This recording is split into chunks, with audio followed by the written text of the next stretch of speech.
Hello students, how are you? Welcome. કેમ છો બધા? સો વિદ્યાર્થી મિત્રો, ફરી એકવાર સ્વાગત છે તમારું આપણા સ્ટાન્ડર્ડ 10 ઇંગ્લિશ મીડિયમના ચેપ્ટર નંબર 1 જેનું નામ છે કેમિકલ રિએક્શન એન્ડ ઇક્વેશન. ભાઈ, આના પહેલાના વિડીયોમાં આપણે લોકોએ સરસ મજાનું ઇન્ટ્રોડક્શન ચેપ્ટરનું જોઈ લીધું. આ ઇન્ટ્રોડક્શન પછીનો સૌથી પહેલું આપણો ચેપ્ટરની અંદર જે 5 રિએક્શન છે, એમાં સૌથી પહેલું ટાઈપનું reaction whose name is combination reaction.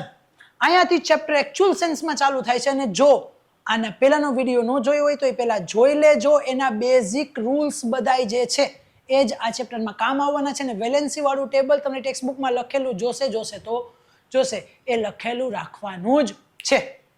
Done. ચાલો, સૌથી પહેલા તો આપણે કેટલા રિએક્શન છે આપણા ચેપ્ટરમાં?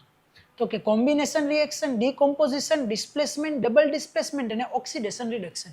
આ 5 ટાઈપના રિએક્શન છે. 5 ટાઈપના રિએક્શનને આપણે સરસ મજાની રીતે યાદ રાખી લેવાના છે. આખું ઇન ડેપ્થ ડિટેલમાં સમજશું. કોઈ પ્રકારની ચિંતા નથી કરવાની. વિડીયોમાં મજા આવે તો લાઈક કરો, શેર કરો, સબસ્ક્રાઇબ કરો. ભૂલવાનું નહીં. મજા આવે તો જો, બાકી નહીં કરવાનું બાળકો. સૌથી પહેલા તો ડેફિનેશન યાદ રાખવાની છે, આવડવી જ જોઈએ. When a two or more substances combine to form a single product, the reaction are called combination reaction. આગળ આવું લગાડી દો ને ભાઈ, મજા આવે કે ચાલો લગાડી દે. બધાયમાં આ લગાડી દેજો બાળકો. આ એક લાઈન, the chemical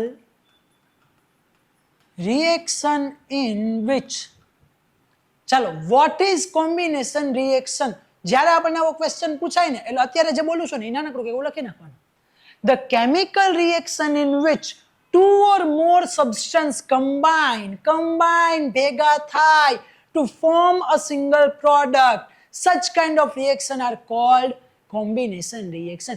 જ્યારે બે અથવા એનાથી વધારે વસ્તુ ભેગી થાય એટલે બે તો જોઈએ ને. Okay, when two or more substances combine to form a single product, such kind of reaction are called combination reaction. આગળ તો લગાડવાનું છે બધામાં. The chemical reaction in which two or more substances combine to form a single product are called combination reaction. બહુ easy, બહુ simple, બહુ મજા આવે. A plus B ભેગા થાય અને બનાવી દે AB. When two or more substances combine to form a single product are called combination reaction. બહુ સરસ મજાની એક્ટિવિટી આપણને આપેલી છે, activity number 1.4, in which we have to take a calcium oxide. Calcium oxide એટલે ચૂનો. શું લેવાનું છે બાળકો? ચૂનો. ચૂનાનો પાવડર લેવાનો છે. ચૂનાના પાવડરને લઈને નાખવાનું છે તમારે પાણીમાં. ઓકે, આ વિડીયો તમને આપણે રીલ્સમાં દેખાઈ જશે ભાઈ. ઓકે, આપણે ક્લાસીસની અંદર સરસ મજાનો એક્સપેરિમેન્ટ કરી દેખાઈ જશે. ઓકે, ચૂનો લેવાનો, પાણીમાં નાખવાનો, પાણીમાં નાખીને જોવાનું શું થાય છે. શું થાય? કાંઈ ન થાય. સર કાંઈ ન થાય. હવે whenever we are taking a calcium oxide which is ચૂનો, એને નાખશું આપણે પાણીમાં, which is H2O. પાણી અંદર નાખી દેશું અને કહેશું ક્વિક લાઇમ કેલ્શિયમ ઓક્સાઇડ. પાણીમાં નાખશું એટલે બની જશે ચૂનો, બાબુ ચૂનો. શું બની જશે? બાબુ સોના? બાબુ સોના નહીં, ચૂનો બની જશે. બાબુ ચૂનો બની જશે એટલે કે ફોડેલો ચૂનો, કેલ્શિયમ હાઇડ્રોક્સાઇડ પાણી અંદર આવી જશે. ઓકે, ચાલો જોઈએ.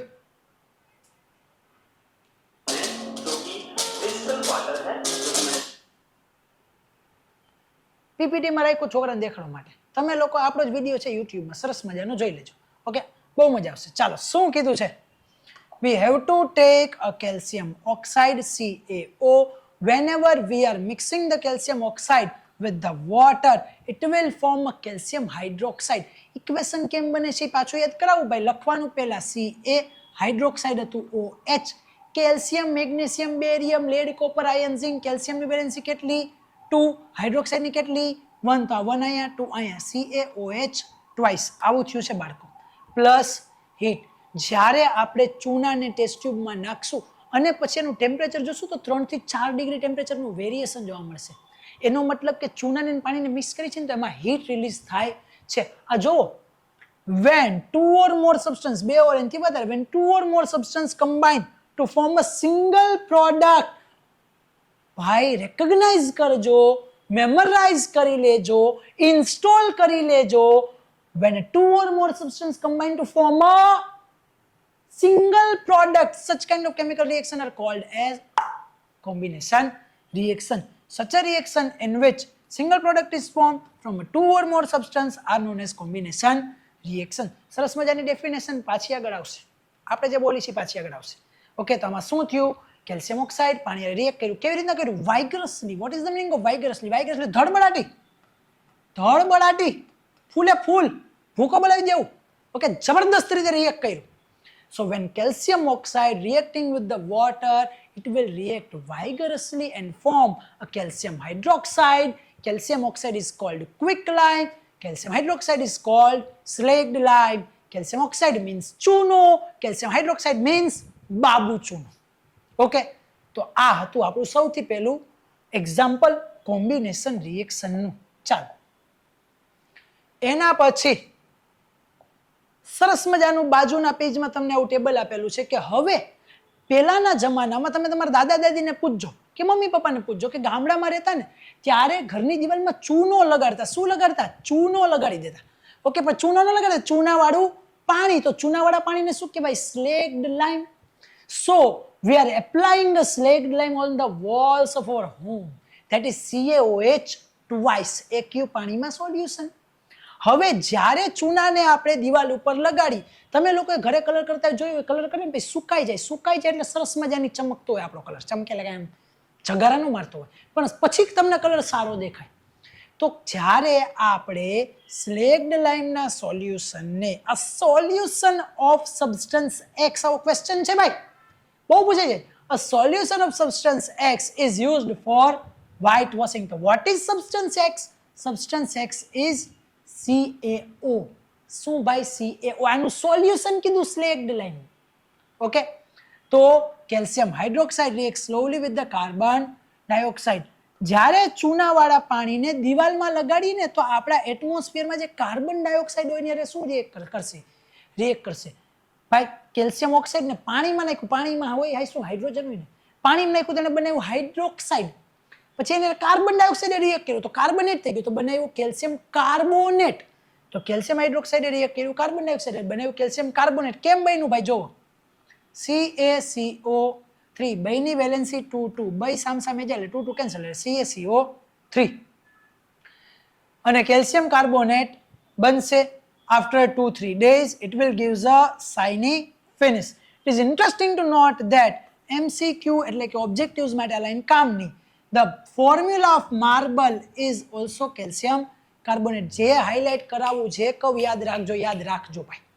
આ ક્વેશ્ચન વારંવાર પૂછાઈ જાય છે. Solution of substance x. Substance x નું સોલ્યુશન, તો સબસ્ટન્સ એક્સ શું છે? CaO. એમાં કીધું સબસ્ટન્સ એક્સ લખવાનું કેલ્શિયમ ઓક્સાઇડ. એમ કે એનું કેલ્શિયમ ઓક્સાઇડનું ફોર્મ્યુલા ત્યારે લખવાનું CaO. કેલ્શિયમ ઓક્સાઇડનું પાણી હારે રિએક્શન. ઓકે, તો CaO પ્લસ H2O. શું લખવાનું? CaO plus H2O. આગળવાળું CaO plus H2O gives CaOH twice plus heat. આ જે ટ્રાયંગલ વાળો સિમ્બોલ છે એ છે બાળકો હીટનો સિમ્બોલ. ઓકે, આઈ હોપ સમજાણું હશે.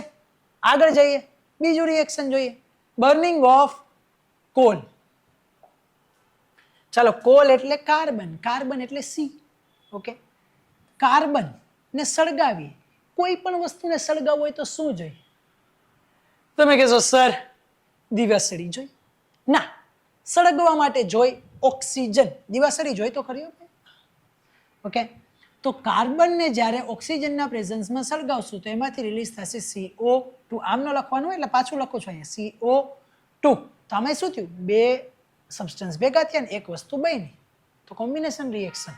એના પછીનું એક્ઝામ્પલ ફોર્મેશન ઓફ વોટર. એના પછીનું એક્ઝામ્પલ છે ઓકે, પાણીને બનાવવું છે ભાઈ. તો પાણી એટલે આપણું H2O. એને બનાવવા માટે H2 પ્લસ O2. આગળ એકડો બગડો બેલેન્સિંગનો છે ભાઈ. એકડો બગડો શેનો છે? બેલેન્સિંગનો. હાઇડ્રોજન ગેસ અને ઓક્સિજન ગેસ કમ્બાઈન થઈને બનાવશે H2O. તો બે સબસ્ટન્સ ભેગા થયા, બનાવ્યું વોટર. ત્રીજું એક્ઝામ્પલ કોમ્બિનેશન રિએક્શન. બહુ ઇઝી, બહુ સિમ્પલ. ડેફિનેશન આપી છે. When two or more substances combine to form a single product, the reaction are called combination reaction. Exothermic reaction નું ડેફિનેશન આપી છે આપણને. The reaction in which, highlight કરજો, the heat is released along with the formation of products are called exothermic chemical reaction. The chemical reaction in which heat is released along with the formation of products are called exothermic. જ્યાં word આવે thermal, જ્યાં thermal word આવે, thermo આવે, okay, તો સમજવાનું કે અહીંયા વાત છે કંઈક હીટની. થર્મિક, થર્મલ, થર્મો, ઓકે, આ બધું હીટની વાત છે. Okay, so એક્ઝો release, endo absorb. Okay, the chemical reaction in which heat is released along with the formation of products are called exothermic chemical reaction. બહુ easy, બહુ simple. 3 એક્ઝામ્પલ જોયા. આગળ બીજા example જોઈએ એક્ઝોથર્મિક રિએક્શનના. હવે જોશું આપણે એક્ઝોથર્મિક રિએક્શનના એક્ઝામ્પલ. સૌથી પહેલું તો છે આપણું burning of natural gas. Natural gas એટલે CH4. CH4 એટલે મિથેન. મિથેન ભાઈ શેમાં હોય? નેચરલ ગેસમાં. નેચરલ ગેસ એટલે શું? CNG LPG.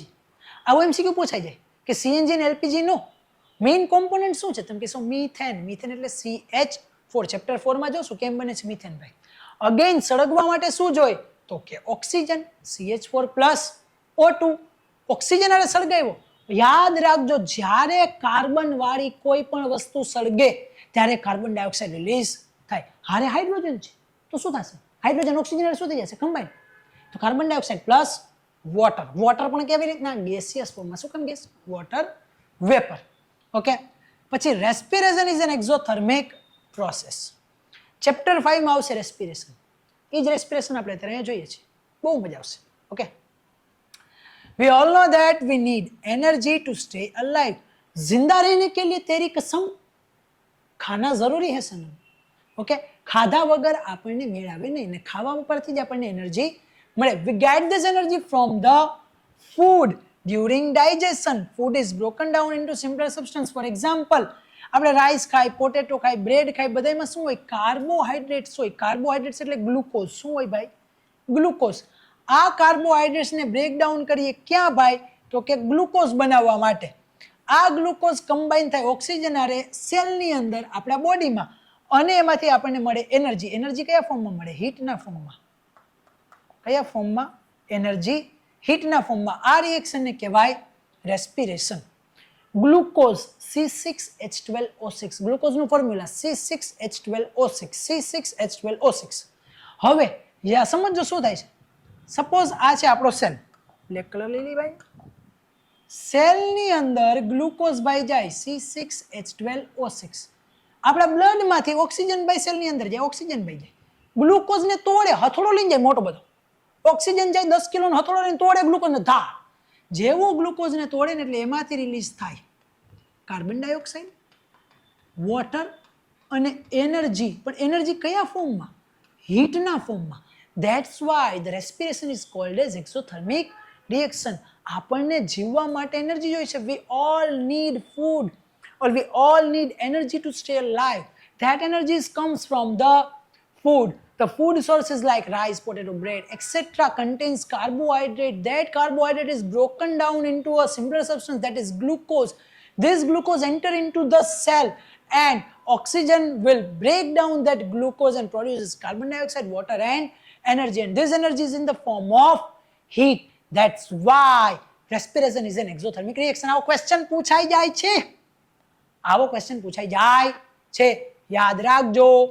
Give scientific reason. Respiration is an exothermic reaction. આ ક્વેશ્ચનનો આન્સર હમણાં જ આપણે કીધું છે. Okay, why does respiration is called exothermic reaction? I am repeating once again. We all know that we need energy to stay alive. We get this energy from the food we eat. For example, rice, potato, bread, etc. contains carbohydrates. These carbohydrates are broken down into a glucose. This glucose will enter into the cell and the cellular oxygen will break down that glucose into carbon dioxide, water and energy. And this energy is in the form of heat. That's why respiration is an exothermic reaction. The equation is given below. C6H12O6 glucose plus 6O2 gives H2O, 6H2O, oxygen, carbon dioxide, CO2 plus energy. કયા ફોર્મમાં? Heat. Done. પછી ડીકોમ્પોઝિશન of vegetable matter. ભાઈ 9th માં તમે ભણ્યા manure fertiliser, 8th માં ભણ્યા. Vegetable મેટરનું ડીકોમ્પોઝિશન થાય ને મેન્યુઅર બને, એ પ્રોસેસ એ કેવી છે? એક્ઝોથર્મિક છે.